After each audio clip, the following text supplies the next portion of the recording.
Hi, this is James from Charm HR. I'm going to show you a little bit about questionnaires and how you can create them and some shortcuts that you can take too. First, I'm going to get into the questionnaire. So what I'm going to do actually is go into settings, then questionnaires. Now when I'm in new practice, I kind of want to see how old questionnaires are built. So what I'm going to do is use my resources. I'm going to go to Charm Library, and I'm going to search around and see a questionnaire that kind of looks relevant to the questions that I usually ask on my intake forms. I know of one off the top of my head that's pretty good, and it's by Dr. Storm, if I remember correctly. It's right here. So Dr. Storm, new patient intake form. The reason why I'm going to use this questionnaire is because it's built heavily, and you'd seem to use everything that entails of building a questionnaire. So I'll click the wheel and I can click view and I can see how they built it. As you can see, there's a ton of questionnaires, there's a slew of information. It seems like they use a lot of different types of options within. So to really look at this questionnaire, what I'm going to do is click on the wheel again, and then I would click import. When I click import, it's going to get thrown into my practice questionnaires. So I can now send that type of questionnaire to patients to fill out in their PHR. As you can see, here's Dr. Storm's new patient intake form that I just imported into my practice questionnaires. What I'm going to do is I'm going to click on the wheel and click edit. Now this gives me the ability to see how they created this questionnaire. As you can see, I have a Dr. Storm ND and an underline. I want to see how they created that. Click on the wheel, then click edit. Here it says type. Okay, so they put a label, and then they must have put the notes as Dr. Storm ND take form.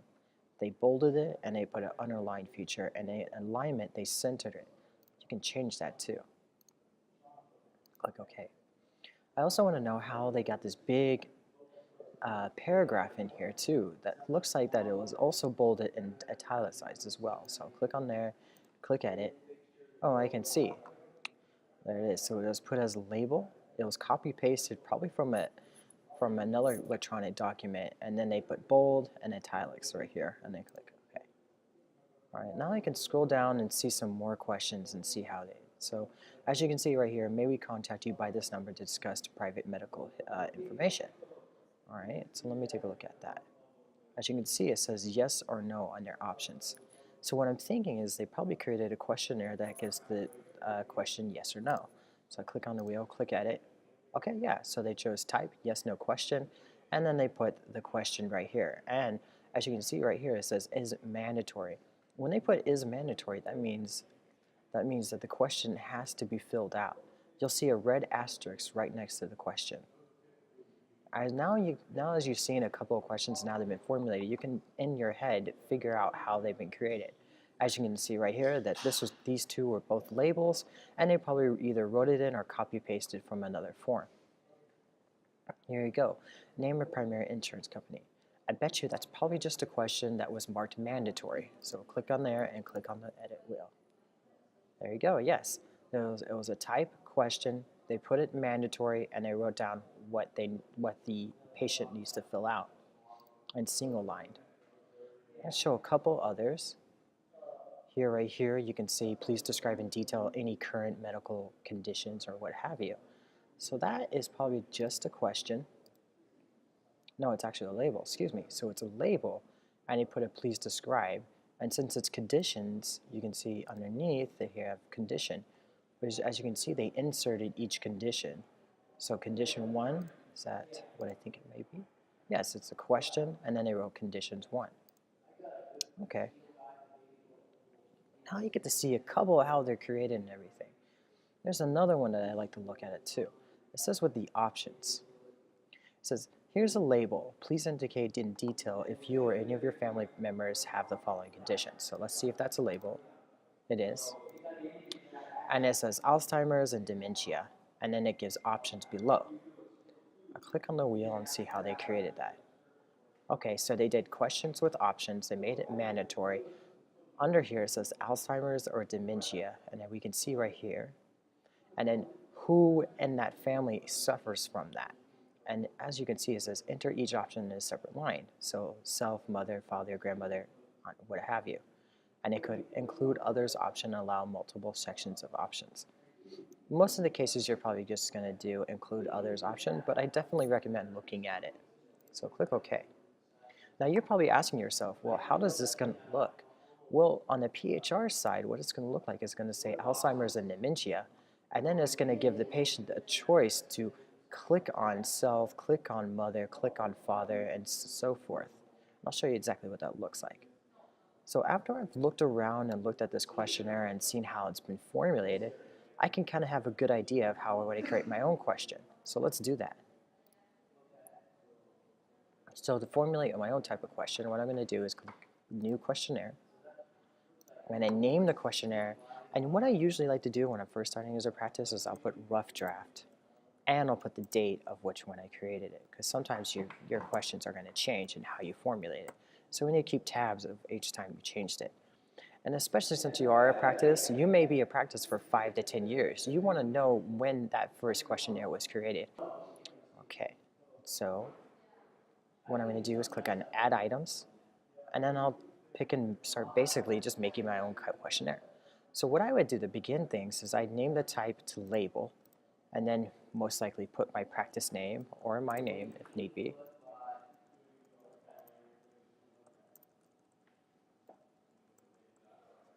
And then I would bold it, and I'll underline it, and I'll change the alignment to center. Now the next one, I'm going to change, well, these first three, I'm going to make it really easy on myself. First, I'm going to put personal details, then primary contact details, and then if I am accepting insurance, I'll add primary insurance details. The reason why I'll add these three in there, because all these questions that are going to be asked will be automatically dumped into the specific portions of the patient's detail section. For instance, all their contact details that they fill out in this questionnaire is going to get thrown into their contact details and their patient details section. So after I've gotten done with that, I can keep scrolling down. And by the way, keep in mind that these questions that are asked are all mandatory that they have to answer. Okay, so here's the next question that I can ask. Let's say I do have an electronic form. I'm going to start copying and paste what I'm going to do. So I can do that. So let's say I want to do a question with options. So I'll do question with options. And as you can see, it has the options and the question right here. Now I'm going to find that paper. Here we go. So I can scroll through and I can choose. Here we go. So okay, so I'm going to do a question with options with Alzheimer's and dementia. So I'll copy paste this part.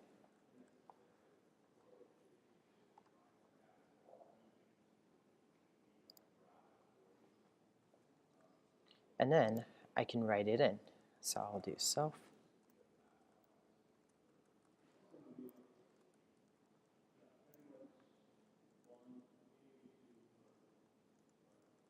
Father. And then I'll just keep it simple, doing siblings. And I'll change the question to mandatory. Okay. Now I can also just do question if I like to. Let's say, like, how old are you? And then they would give a box answer for that. And I'll do another question. Let's do a yes, no. Yes, no question. Do you smoke? And I just want to know yes or no. And I'll make it mandatory that they have to answer that question. Okay, it says that I've actually ran out of room. So what I'm going to do is click on more. Click more again. Now let's say I filled out this questionnaire and it looks exactly how I need it to look and I'm done. Well, I want the patient to sign this questionnaire too, stating that all their answers are true. So what I'm going to do is put another label, and maybe I have something more professional, but I'm going to write. I'm saying that all this information provided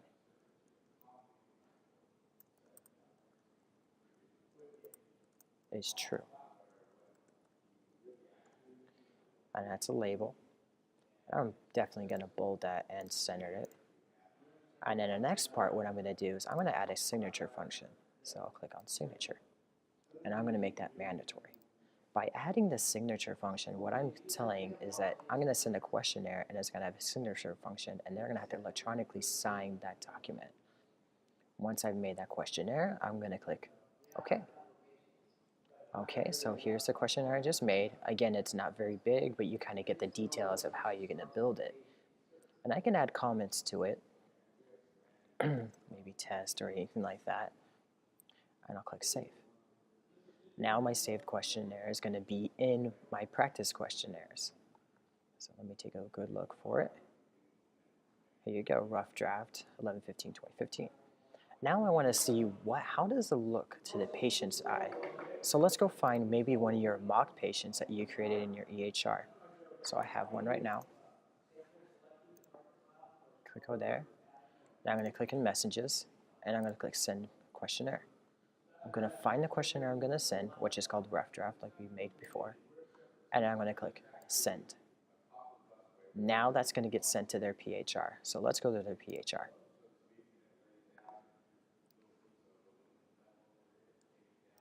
So here's their PHR. Let me refresh this page. Find the questionnaire. So as you can see, here's rough draft questionnaire. And then here's what the personal detail questions look like. As you can see, there's a red asterisk to the things that they need to answer. Date of birth, gender, last name, first name. All this information right here with no red asterisk is not required for them to answer. And so forth. And then here's your insurance details like we talked about. Okay, let me keep going. Okay, so here are the questions that we created. If you remember, we did a question with options. So Alzheimer's, dementia. Now what I would have put is that anyone in your family suffer from Alzheimer's, as like a label or a question, and then add a Alzheimer's, a dementia part with question with options. So as you can see with the question with options, all they have to do is click on either or put others and put in there. And then how old are you? They can just provide that answer. And do they smoke? They would click yes or no. And then as you can see, this is the click here to sign. So I click there. And then all they have to do is do some signature that probably looks better than that. And then after they've answered everything, they click submit. Now all these answers right here, they're going to get all the way dumped back into your EHR so you can look at them. So to find them, what I do is go to patients, find the patient, and then you're going to click on details. Now all their demographic information, see their primary contact, and insurance, referring, if they added any insurance information, that's going to be there. It's also going to be over here too. And then you can also see the questionnaires filled out right here too. So my computer's running a little bit slow, apologize. There you go. And here's all the questionnaires that they had filled out beforehand. And remember, as you're going through a chart note, you can actually toggle between the questionnaire and the chart note at the same time to see what their answers were, just to help you out. All right, well, thanks for watching. If you have any more questions, you can contact us. You can go to support@charmehr.com, which is an email, or you can contact me, which is james.miles@medicalmind.com, or you can call us at 855-571-5555.